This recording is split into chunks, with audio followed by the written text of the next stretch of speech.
Picture a man walking across a field of corpses. His sandals stick to the rocks with every step, not from mud, but from the paste of blood and ash that is baked onto the volcanic stone under the Mediterranean sun. His name is lost to history.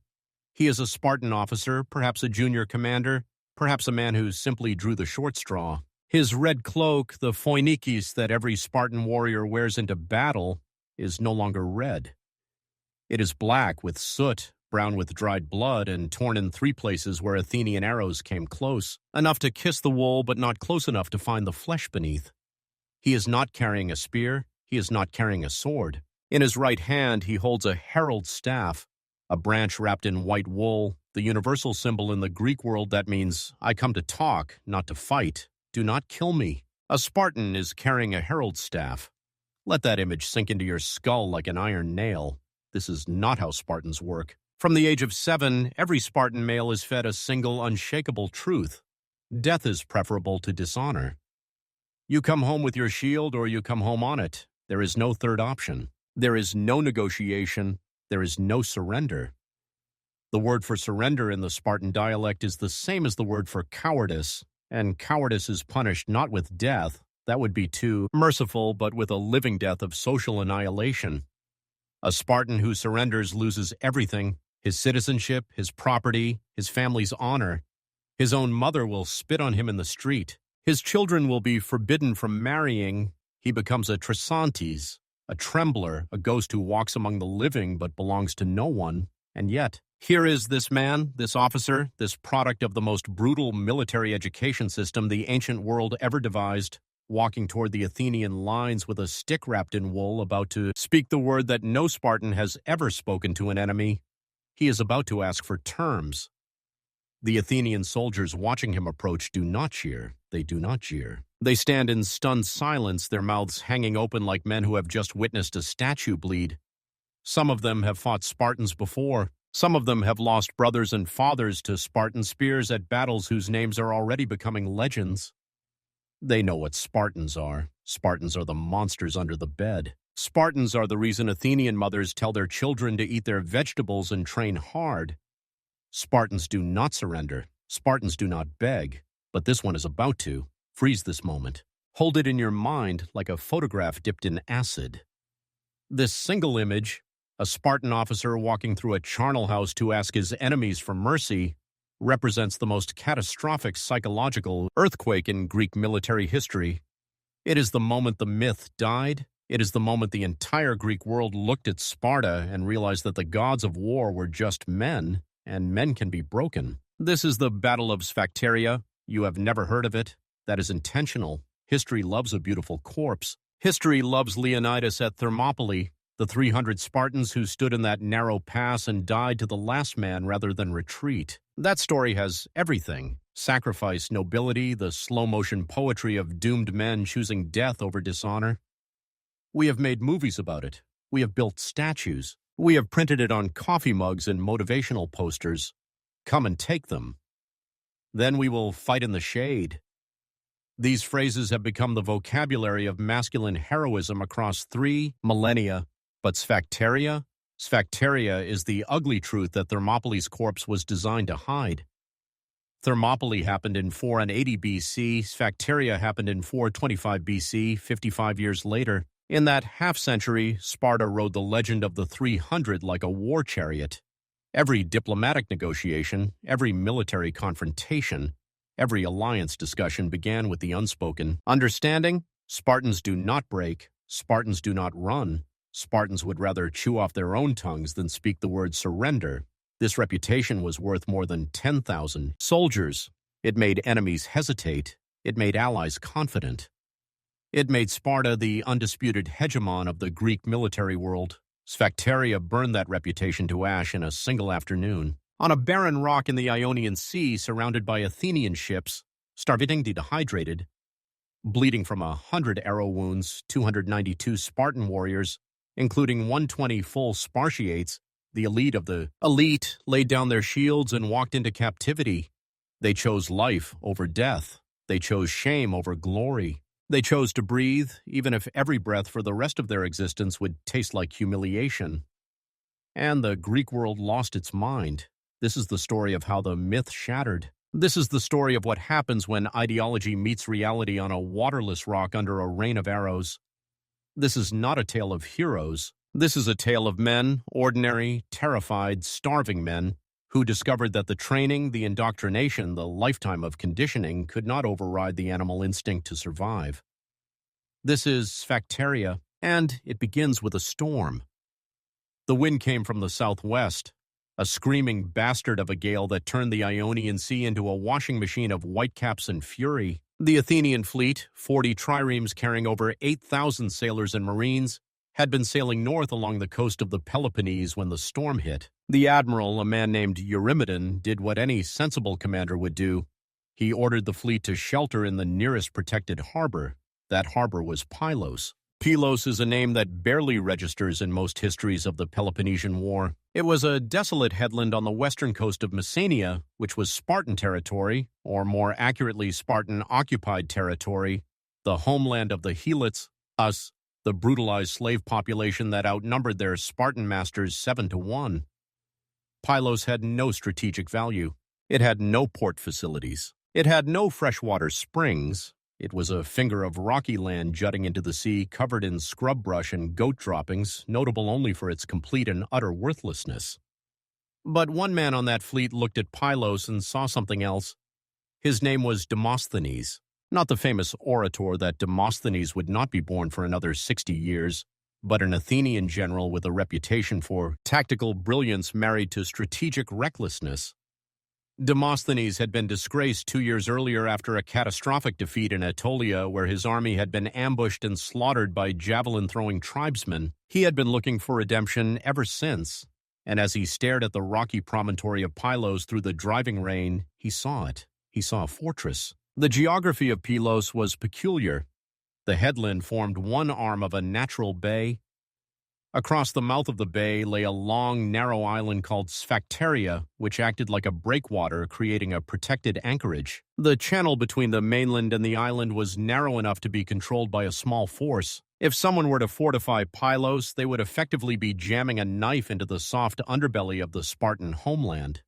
Demosthenes went to Eurymedon with his proposal: fortify the headland, leave a garrison, use it as a base to raid Spartan territory, and more importantly, to foment rebellion among the Helots. Eurymedon laughed in his face. The fleet had orders to sail to Sicily. They did not have time to build forts on worthless rocks. They did not have supplies for a garrison. The whole idea was absurd. Demosthenes argued. Eurymedon refused. The argument went back and forth while the storm raged outside, trapping the fleet in the bay for 6 days. Complain about the food. Demosthenes saw his opportunity. He went to the men directly. He pointed at the rocky headland and explained his vision. He told them that this worthless piece of land could become a dagger aimed at Sparta's heart. He told them that fortifying it would take only a few days of work. He told them that it would drive the Spartans absolutely insane. That last argument was the one that worked. The Athenian sailors and marines did not need orders from the admiral. They did not need pay or promises. They just needed the chance to humiliate Sparta. They grabbed their tools, and when tools were lacking, they grabbed rocks with their bare hands, and they began to build. The fortification of Pylos was a masterpiece of improvised engineering. Without mortar, without proper cut stones, without any of the equipment a professional siege engineer would consider essential, 8,000 Athenians built a defensive wall in 6 days. They stacked unworked stones into rough barriers. They filled gaps with mud and timber. They created firing positions and fallback lines. When the storm finally broke and the fleet sailed away to continue its mission, they left behind Demosthenes with a garrison of just a few hundred hoplites holding a position that looked to Spartan eyes like an act of deliberate provocation. It was an act of deliberate provocation. Of the Helots, the reaction was volcanic. The Spartans immediately recalled their army from a campaign in Attica and ordered every available ship and soldier to converge on Pylos. This was not a border skirmish. This was an existential threat. If the Athenians established a permanent presence here, they could arm the Helots. They could turn Sparta's own slaves against them. The entire social order of the Spartan state could collapse. The Spartan response was overwhelming: 60 ships, thousands of hoplites. The full weight of the Spartan military machine mobilized in a matter of days and pointed at a pile of rocks held by a few hundred Athenians. And then the Spartans made their fatal mistake. To seal off the bay and prevent Athenian reinforcements from landing, the Spartan commanders decided to garrison the island of Sphacteria. They loaded 420 hoplites onto the narrow strip of land, elite Spartiates and their attendant helots, with orders to hold the island and prepare for the assault on the Athenian fort. It seemed logical. Sphacteria controlled the mouth of the bay. From there, the Spartans could coordinate with their fleet to blockade Pylos and starve out the garrison. The island was a tactical asset. What the Spartan commanders did not anticipate was the Athenian fleet. Eurymedon had received word of the Spartan mobilization. He turned his ships around and raced back to Pylos. The Athenian fleet arrived at dawn, catching the Spartans completely off guard. In the narrow waters of the bay, the Spartan ships had no room to maneuver. The Athenian triremes, lighter and faster, tore through them like wolves through sheep. Within hours, the Spartan navy was destroyed, sunk, captured, or beached and burning. And suddenly, those 420 elite Spartans on Sphacteria were no longer an assault force. They were stranded. They were surrounded by water controlled by Athenian ships. They had brought supplies for a few days, expecting a quick battle, not a siege. They were trapped on a barren, waterless rock, watching the smoke rise from their burning fleet, realizing with growing horror that no one was coming to save them. The trap had closed. Sphacteria is not an island. It is a spine. Imagine a strip of volcanic rock roughly 2.5 miles long and a few hundred yards wide at its broadest point, rising from the Ionian Sea like the serrated back of some drowned leviathan. The terrain is a nightmare of jagged limestone ridges, thornbush thickets, and ravines choked with scrub oak that tears at exposed skin like the fingers of angry ghosts. There are no beaches, only shelves of razor-sharp rock where the sea has spent millennia grinding the coastline into a meat grinder for bare feet.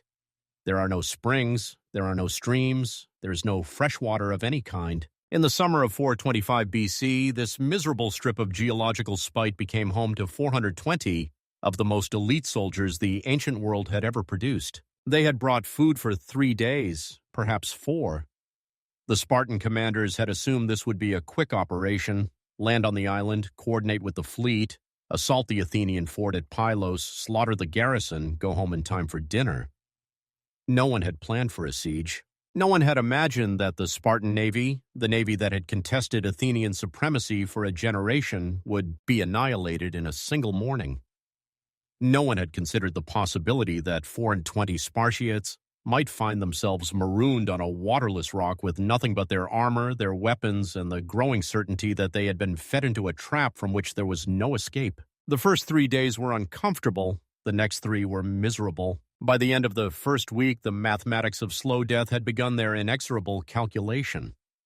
A Spartan hoplite in full kit requires approximately 3,000 calories per day to maintain combat effectiveness. That is the baseline, the minimum fuel required to keep a body encased in 60 pounds of bronze moving, thinking, and fighting. Add the Mediterranean summer heat, which turns bronze armor into a portable oven, and that number climbs. Add the psychological stress of being surrounded by enemies, and it climbs higher. Add the physical labor of fortifying positions, standing watch, and preparing for an assault that might come at any moment, and you are looking at a man who needs to consume his own body weight in food every 3 weeks just to stay alive. The Spartans on Sphacteria had nothing. They had whatever scraps remained from their initial provisions, dried figs, hard cheese, barley cakes that had already begun to mold in the salt air. They had whatever they could scavenge from the island itself, which was precious little. A few wild herbs, some bitter roots, the occasional unlucky lizard. They had seawater, which surrounded them in mocking abundance, and which would kill them faster than thirst if they drank it. By the 10th day, the symptoms had begun. Starvation does not kill quickly. It is not a sword thrust or an arrow through the eye. It is a siege conducted by your own body against itself. First, the body burns through its glycogen reserves, the emergency sugars stored in the liver and muscles. This takes about 24 hours. When the glycogen is gone, the body switches to fat, breaking down adipose tissue into ketones that the brain can use for fuel. This process produces a peculiar side effect. The breath of a starving man smells faintly of acetone, like nail polish remover. The Spartans on Sphacteria would have recognized this smell. They would have smelled it on each other. After the fat is gone, the body begins to consume itself. Muscle tissue is broken down for energy. The heart, which is itself a muscle, begins to weaken. The immune system collapses. The mind, starved of glucose, begins to malfunction. Concentration becomes impossible. Tempers fray. Men who have trained their entire lives to maintain iron discipline find themselves snapping at comrades over imagined slights. The bonds of brotherhood that hold a Spartan unit together begin to corrode. And the thirst. The thirst is worse than the hunger. A man can survive weeks without food. Without water, he has days. The Spartans dug desperately into the rocky soil, hoping to find some hidden spring, some underground reservoir that the gods had placed there for precisely this emergency. They found nothing but more rock. They collected the morning dew on their cloaks, wringing the fabric into their mouths for a few precious drops that evaporated on their cracked tongues before they could even swallow. They watched the sea, that endless glittering expanse of undrinkable poison, and felt their sanity beginning to slip. The Athenians, anchored in their ships just offshore, watched and waited. This was a new kind of warfare. They did not need to storm the island or engage the Spartans in the close-quarters killing that Spartans had perfected over centuries. They simply needed to sit in their boats, eat their rations, drink their water, and let time do the butchering. Every day that passed was a victory. Every sunrise that found the Spartans still alive was a sunrise that found them weaker, more desperate, closer to the breaking point. But the Spartans were not entirely without hope.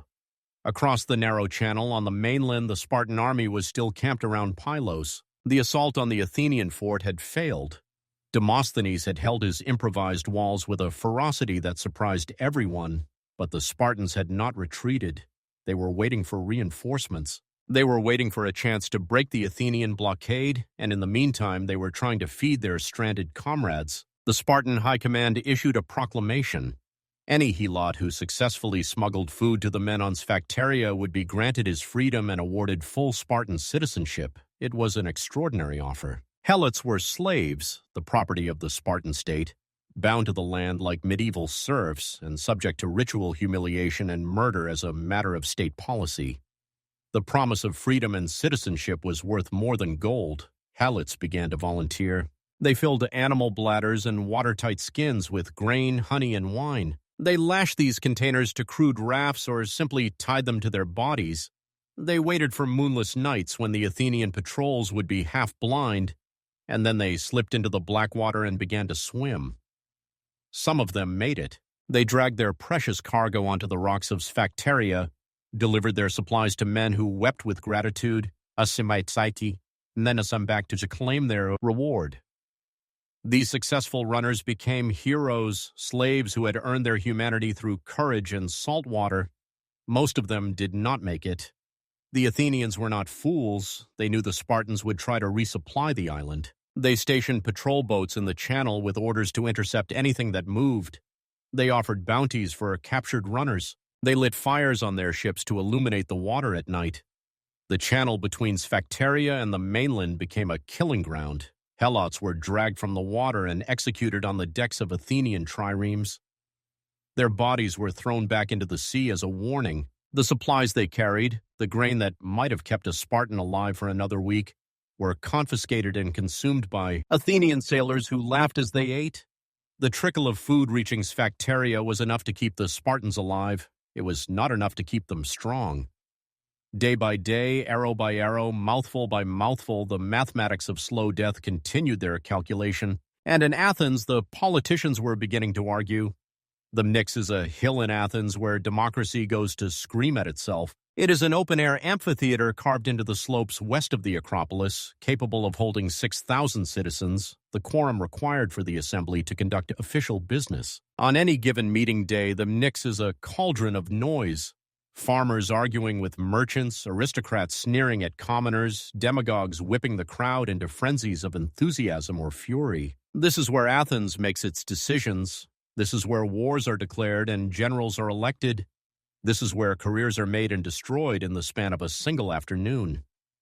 In the late summer of 425 BC, the Pnyx was consumed by a single question: what do we do about Sphacteria? The siege had been dragging on for weeks. The initial euphoria of trapping 420 Spartans on a barren rock had curdled into frustration. Maintaining a naval blockade was ruinously expensive. Every day, the fleet consumed tons of food, fresh water, and naval stores that had to be shipped from Athens at enormous cost. The sailors were growing restless, crammed into their ships for weeks on end with no opportunity for proper shore leave. And worst of all, summer was ending.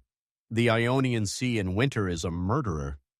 The same storms that had driven the Athenian fleet to Pylos in the first place would soon return with a vengeance. When the autumn gales arrived, maintaining a blockade would become impossible.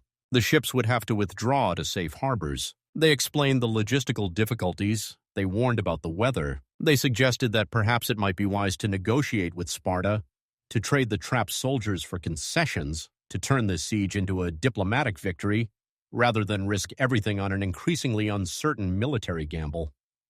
The assembly was not impressed. Sparta had already sent ambassadors to Athens offering peace terms. The Spartans were willing to make significant concessions to get their men back. They offered a formal treaty of friendship. They offered territorial adjustments. They hinted at abandoning their alliance with Corinth and Thebes. The trapped soldiers on Sphacteria included sons of the most powerful families in Sparta. The loss of these men would be a political catastrophe for the Spartan government. But the Athenian assembly, drunk on the prospect of total victory, rejected every offer. They wanted more. They wanted Sparta to grovel.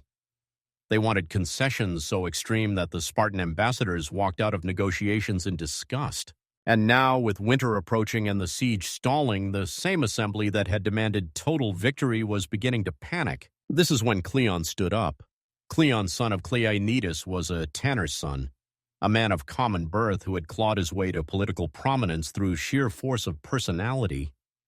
He was loud, he was crude, he was spectacularly talented at telling the Athenian mob exactly what it wanted to hear. Applause. His supporters called him the voice of the people. Cleon had been one of the loudest voices demanding that Athens reject the Spartan peace offers. He had mocked the generals for their caution. He had accused them of incompetence, cowardice, and possibly treason. He had promised the assembly that total victory was within their grasp if only they had the courage to seize it. Now, with the siege collapsing, the assembly turned on him. The general Nicias, an aristocrat who despised Cleon and everything he represented, rose to speak. His words dripped with sarcasm. If Cleon thought the generals were so incompetent, Nicias said, perhaps Cleon should take command himself. Nicias formally proposed that the assembly transfer command of the operation to Cleon. It was a trap. Nicias assumed that Cleon would back down, that the loudmouthed politician would be exposed as a fraud who talked a good game but lacked the courage to fight. The assembly would see Cleon humiliated, and Nicias would be rid of his most irritating rival. Cleon did not back down. He accepted the command. The assembly gasped. Cleon's supporters cheered. Nicias went pale.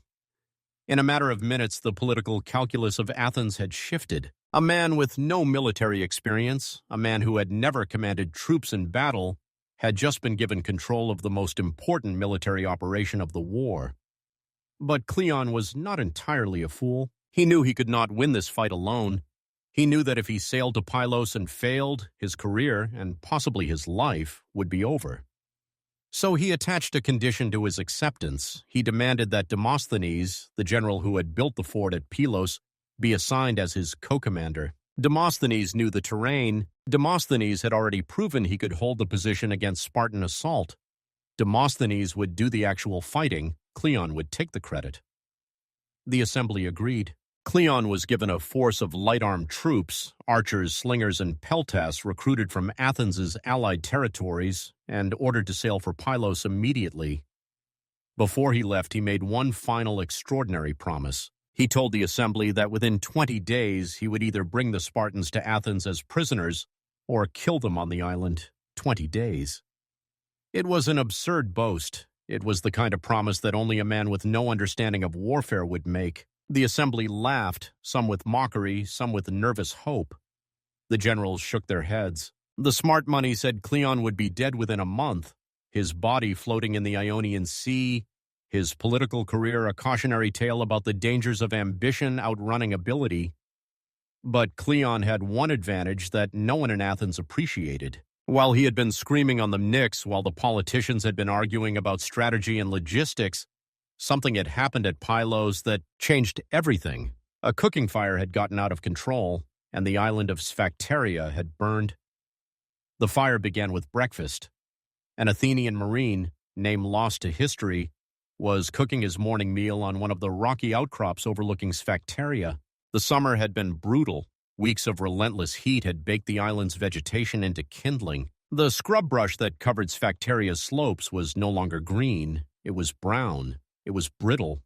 It was waiting. A spark jumped from the cooking fire to a nearby thorn bush. The marine tried to stamp it out. The wind caught it. Within seconds, the flames had leaped to the next bush and the next and the next. Within minutes, the entire southern end of the island was burning. The Athenians watched from their ships, initially alarmed. Fire near a naval anchorage is never good, and then increasingly fascinated. The flames spread with terrifying speed, racing up the spine of the island like a living thing, devouring everything in their path. The dry scrub oak exploded into fireballs. The thorn bushes crackled and spat. A column of black smoke rose into the sky, visible for miles in every direction. A signal fire announcing to the gods themselves that something extraordinary was happening.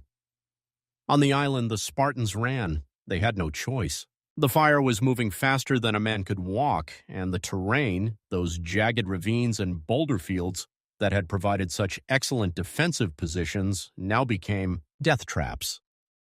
Men stumbled through choking smoke, their eyes streaming, their lungs burning, desperately trying to reach the northern end of the island where the rocky ground might offer some protection. The helots, the servants who had stayed with their masters through weeks of starvation and thirst, screamed as the flames caught their clothing. Some threw themselves into the sea rather than burn.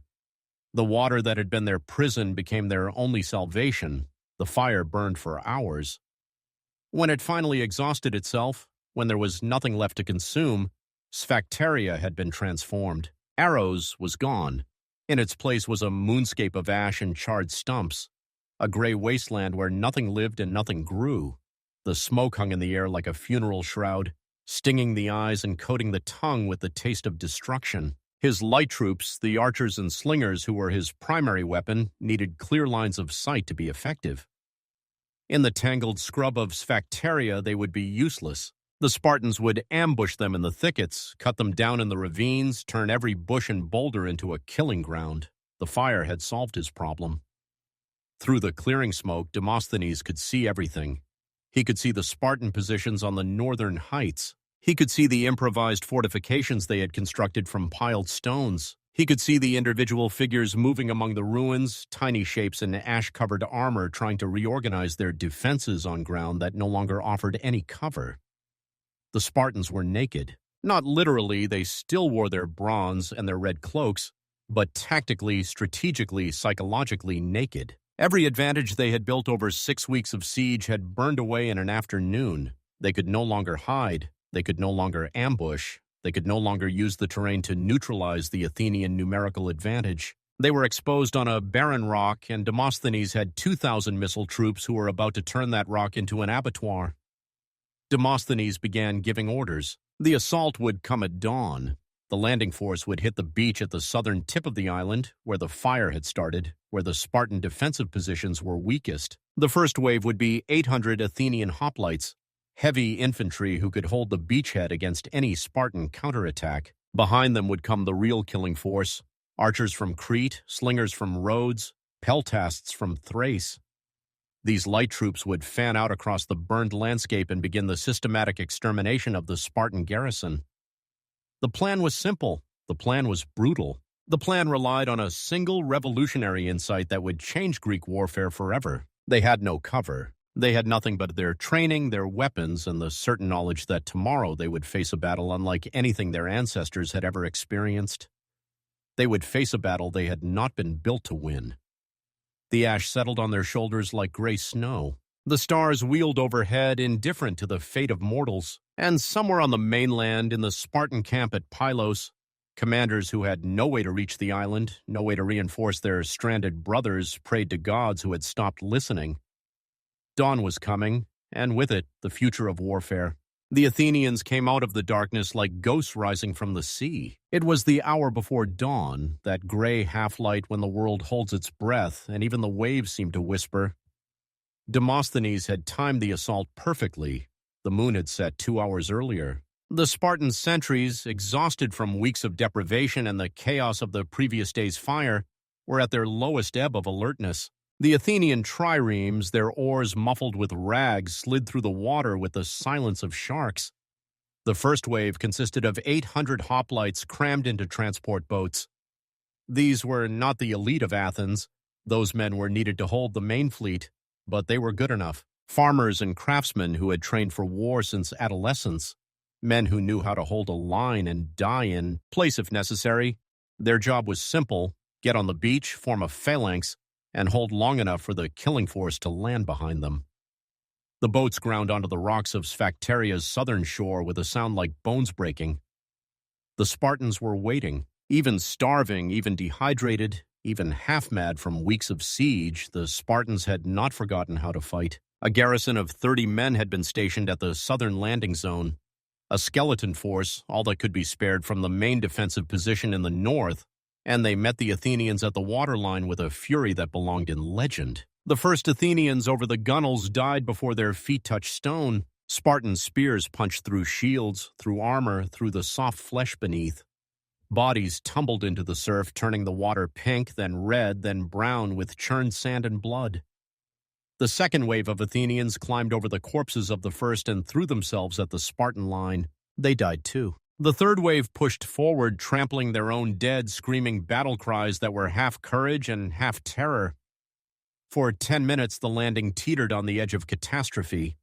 The Spartans fought like men possessed. One warrior, his name unrecorded, his face a mask of salt and ash, killed 11 Athenians before a spear finally found the gap between his helmet and his breastplate. He fell forward onto the rocks, still gripping his sword, and the Athenian who had killed him had to pry the weapon from fingers that refused to release even in death. Another Spartan, his shield arm shattered by a lucky blow, picked up a rock the size of a man's head and used it to cave in the skull of an Athenian marine before being swarmed and hacked to pieces. 30 Spartans against 800 Athenians. The Spartans lost. It was mathematics pure and simple. Even Spartan training, even Spartan courage, even Spartan rage could not overcome odds of 26-1. But the cost had been horrific. Demosthenes, watching from his command ship, counted the bodies floating in the surf. 30 Athenian dead, at least 50 wounded, some grievously. And this had been the weak point, the skeleton garrison, the appetizer before the main course. The bulk of the Spartan force, nearly 400 men, was still dug in on the northern heights, and those men had just watched their comrades die like heroes. They would not surrender. The Athenians who had survived the landing stood on the ash-covered rocks, gasping for breath, staring north toward the heights where the Spartans waited. Some of them were shaking. These were men who had grown up on stories of Spartan invincibility, men who had been taught since childhood that facing a Spartan in battle was facing death itself. They had just proven those stories true. They had killed Spartans, yes, but the dying had been so hard, so costly, so brutal, that victory felt like defeat. Demosthenes knew he could not ask his hoplites to assault the northern heights. They would refuse. Or worse, they would try and be slaughtered. The Spartans up there had the high ground, they had prepared positions, and they had the cold certainty of men who had already decided to die. But Demosthenes had not brought his hoplites to win this battle. He had brought them to hold the beach. Behind the hoplite transports came the second wave of landing craft, and in those boats sat the weapons that would actually kill the Spartans. These men did not wear heavy armor. They did not carry long spears. They were not designed for the brutal, grinding, chest-to-chest slaughter of hoplite warfare. They were designed for something else. They were designed to kill from a distance. The Athenians formed up on the beach, hoplites in the center, light troops fanning out on the flanks. Demosthenes raised his sword. The advance began. The Spartans saw them coming and felt something they had never felt before. They did not have a word for it. Their language, their training, their entire cultural vocabulary had been designed to eliminate this particular emotion from the Spartan psyche. But as they watched the Athenian formation advance across the burned wasteland, the tight cluster of hoplites in the center, the loose swarms of light troops spreading out on either side like the wings of some predatory bird. They felt it nonetheless. They felt doubt. The Spartan commander on the heights was a man named Epitatus. He was a full Spartiate, a member of the warrior elite, a man who had endured the Agoge and emerged as one of the finest soldiers his city had ever produced. He had fought in skirmishes along the Athenian border. He had trained for war every day of his life since the age of 7. He knew with the bone-deep certainty that came from a lifetime of conditioning exactly what to do when facing an enemy army. You formed the phalanx, you locked shields, you advanced, you pushed, you stabbed, you won. This was the Spartan way. This was the formula that had crushed Persia at Plataea, that had broken the Argives at Sphacteria, that had made Sparta the undisputed master of Greek land warfare for a century. The phalanx was invincible. The phalanx was unstoppable. The phalanx was the physical manifestation of everything Sparta believed about discipline, courage, and the superiority of the collective over the individual. Epitatus ordered his men to form the phalanx. 400 Spartans, the survivors of the beach assault, had retreated to join the main force, locked their shields together with the mechanical precision of men who had practiced this maneuver 10,000 times. The bronze wall stretched across the ridge, bristling with iron-tipped spears, each man's shoulder pressed against the shoulder of the man beside him. They were ready. They were hungry. They had been waiting for weeks for a chance to fight, and now the enemy was finally coming to them. The Athenian hoplites stopped 300 yards away. Epitatus waited for the charge. The phalanx worked best when the enemy came to you, when they exhausted themselves running uphill and crashed against your shields with their momentum already spent. He could see the Athenian line, smaller than his own, hesitating at the base of the slope. Good. Let them come. Let them break themselves against Spartan bronze. The Athenians did not come. Instead, the light troops began to move. The Cretan archers split into 2 groups and circled around to the flanks, staying well outside spear range.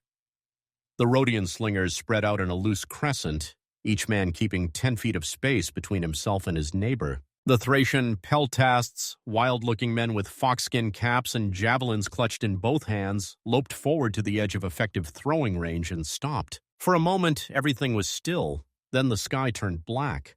The first volley was almost beautiful.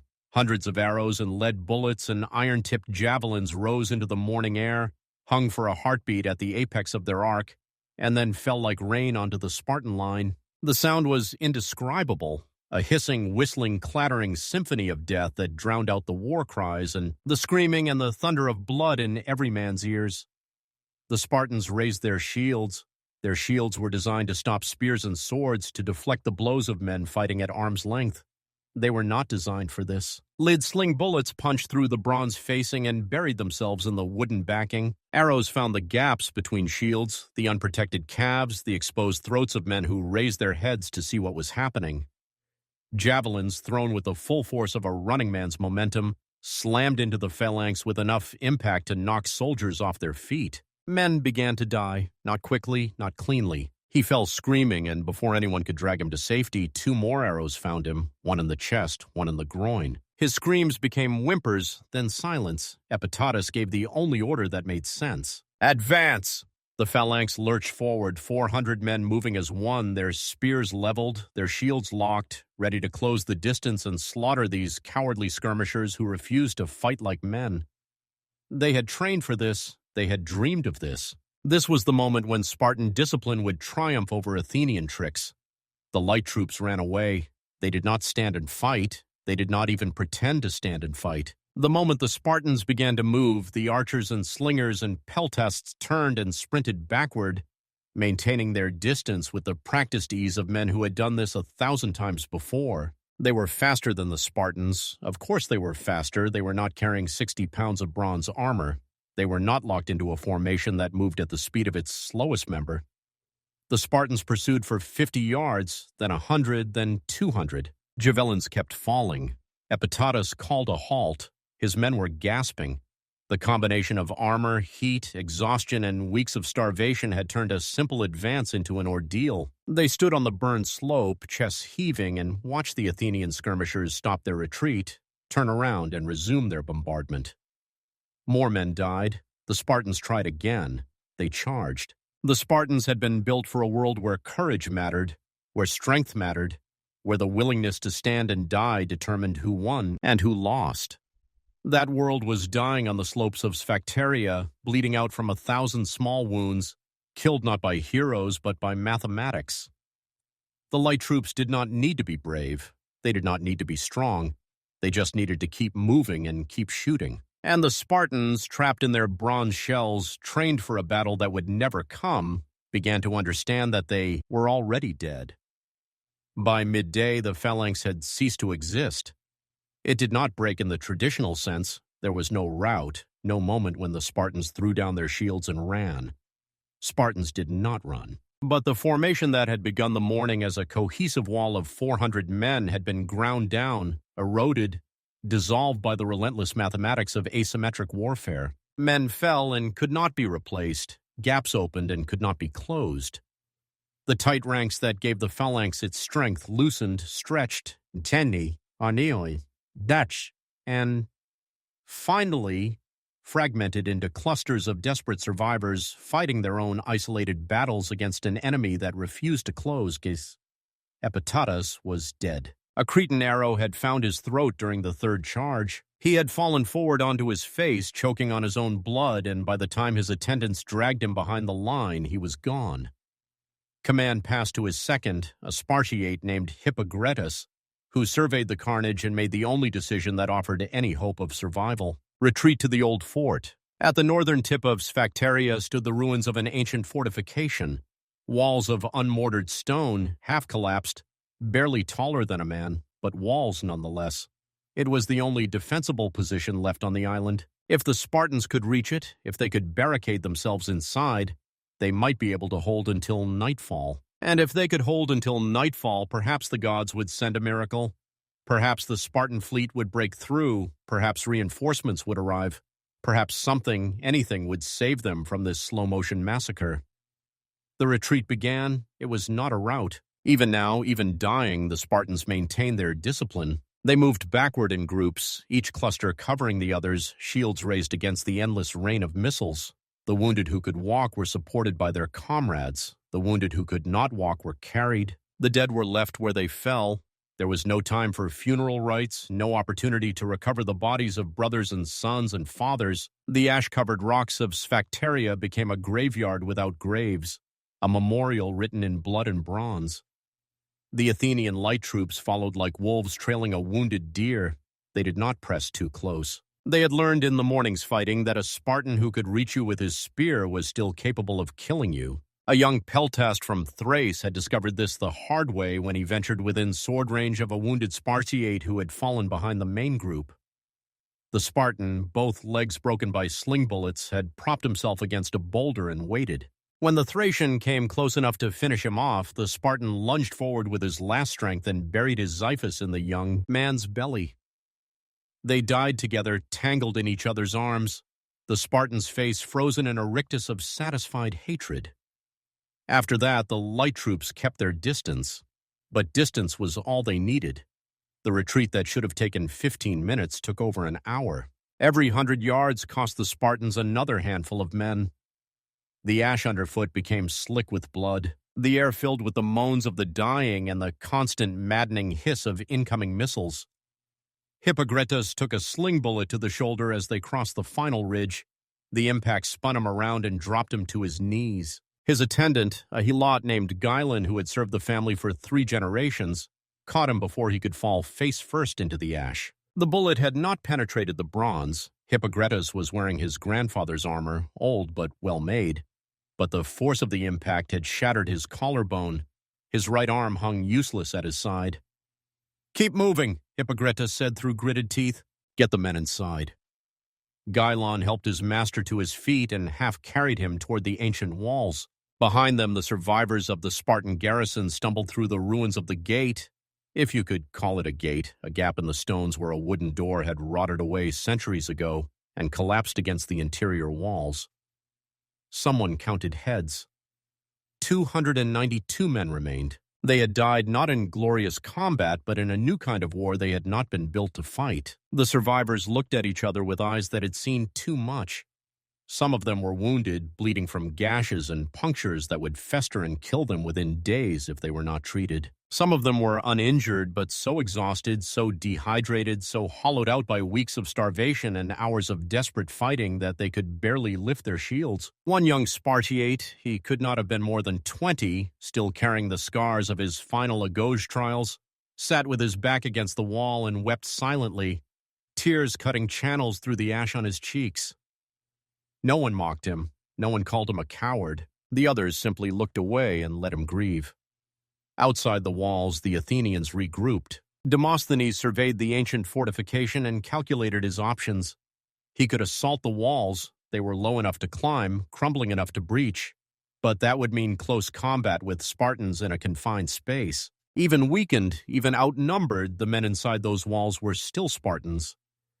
An assault would succeed eventually, but it would cost him hundreds of casualties. Or he could wait. He could surround the fort, maintain the bombardment, and let thirst and wounds and despair do his killing for him. The Spartans had no water inside those walls. They had no food. They had no hope. All he had to do was be patient. Demosthenes gave the order. The light troops spread out in a loose cordon around the fortification, close enough to shoot anyone who showed themselves, above the walls far enough to avoid a desperate Spartan sortie. The Athenian hoplites settled in behind them, ready to block any breakout attempt. The siege within the siege had begun, and inside the old fort, surrounded by the dying and the dead, the survivors of the Spartan garrison waited for a miracle that would never come. The afternoon sun turned the old fort into an oven. The stones radiated heat like coals in a brazier. The air inside the walls shimmered and danced, thick with the smell of blood and sweat and the sour reek of men who had not bathed in weeks. The Spartans had searched the fort with the desperation of men who knew their lives depended on it. They had dug into the dirt floor with their bare hands, hoping to find some hidden spring, some miraculous underground reservoir that the ancient builders had tapped. They found nothing but dust and stone. They had licked the morning dew from the rocks, wrung their cloaks for the few drops of moisture that had condensed overnight, but that had been hours ago. Now their tongues were swelling. Their lips had cracked and bled. Some of the wounded had stopped asking for water. Some of the wounded had stopped asking for anything. Outside the walls, the Athenians waited. They had brought food. They had brought wine. They had brought fresh water in amphoras, and the Spartans inside the fort could hear them drinking, laughing, calling out jokes and insults that the parched defenders were too exhausted to answer. Occasionally, an Athenian would stand up on a rock and pour water onto the ground in full view of the walls, letting the precious liquid splash into the dust while the Spartans watched with hollow eyes. It was psychological warfare of the cruelest kind. Hippogritas, his shattered collarbone bound with strips torn from his cloak, gathered his surviving officers in the shadow of the fort's only remaining tower. There were 4 of them left, 4 men who had held command positions that morning, out of a dozen who had begun the battle. They did not speak at first. They simply looked at each other, reading the same calculation in each other's eyes. They could not hold. The mathematics were simple. They had 292 men, of whom perhaps half were still capable of fighting. They had no water, no food, no prospect of relief. The Athenians had thousands of fresh troops, unlimited supplies, and all the time in the world. Even if the Spartans mounted a sortie, a desperate charge through the gates in hopes of breaking through to the sea, they would be cut down before they covered 50 yards. The light troops would simply retreat and shoot them in the back. There were only 2 options, die here or speak the unspeakable. The youngest officer, a man named Styphon, whose father had died at Thermopylae, was the first to say it aloud. We should ask for terms. The words hung in the air like poison gas. No one moved. No one breathed. In any other army, in any other culture, this would have been a reasonable suggestion, a practical acknowledgement that further resistance was futile. But these were Spartans. These were men who had been taught since birth that surrender was worse than death, that the shame of laying down arms would follow them into the afterlife, that their ancestors would spit on them in Hades. And yet, Hippogritas looked at the men around him. He saw the wounds. He saw the exhaustion. He saw the fear that none of them would admit to feeling. He thought about the young soldiers lying in the dust, boys who had barely begun to live, whose only crime was following orders to garrison an island that their commanders had promised would be held for a few days at most. He thought about his own son, 8 years old, just beginning his training in the Agoge. If Hippogretus died here, the boy would be told that his father had fallen gloriously in battle. He would be proud. He would carry that pride his whole life. But if Hippogretus surrendered, the boy would be destroyed. He would be the son of a coward. He would be mocked, shunned, driven from the only society he had ever known. His life would be a living death. Hippogretus knew what honor demanded. Hippogretus was not making the decision. He was forcing someone else to make it for him. If Sparta ordered them to die, they would die, and the shame would belong to no one. If Sparta ordered them to surrender, well, then the shame would belong to everyone. The herald was dispatched under a flag of truce. He swam across the channel to the mainland, delivered his message to the Spartan commanders, and waited for a response. The response came within hours. The Lacedaemonians order you to decide for yourselves so long as you do nothing dishonorable. It was a masterpiece of bureaucratic cruelty. Sparta was refusing to take responsibility. Either way, we wash our hands of you. Hippogretus read the message twice. Then he crumpled it in his fist and threw it into the dust. They have abandoned us, he said. No one argued. The vote was taken in the ancient Spartan way by acclamation. Hippogretus asked who wished to die fighting. A few voices answered, older men mostly, men who had nothing left to lose, men who could not imagine. He found Demosthenes and Cleon waiting for him with expressions of barely concealed triumph. We wish to discuss terms, the herald said. The words came out as a croak. They were the first words of their kind ever spoken by a Spartan army to an enemy force. They were the words that broke the spell, that shattered the legend, that proved once and for all that Spartans were not gods. They were men, and men can break. The Spartans came out at dusk. They emerged from the ruined gate in single file, each man placing his shield on the ground before stepping forward. This was the ritual of surrender, the voluntary disarmament that signified the end of resistance. 292 men surrendered that evening. 120 of them were full Spartiates, citizens of the warrior elite, men whose bloodlines stretched back to the founding of the Spartan state. The rest were perioikoi, free non-citizens who fought alongside the Spartans, and a handful of helots who had chosen to stay with their masters rather than flee. The Athenians bound their hands with rope, not roughly. Demosthenes had given strict orders that the prisoners were to be treated well. They were too valuable to damage. But the binding was thorough, and the Spartans submitted to it with faces carved from stone. They did not speak.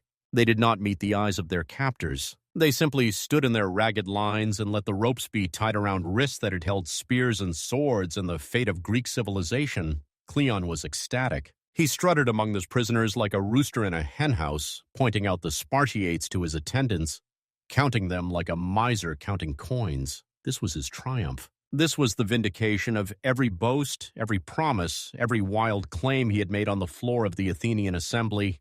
He had said he would capture or kill the Spartans within 20 days. It had taken him less than 3.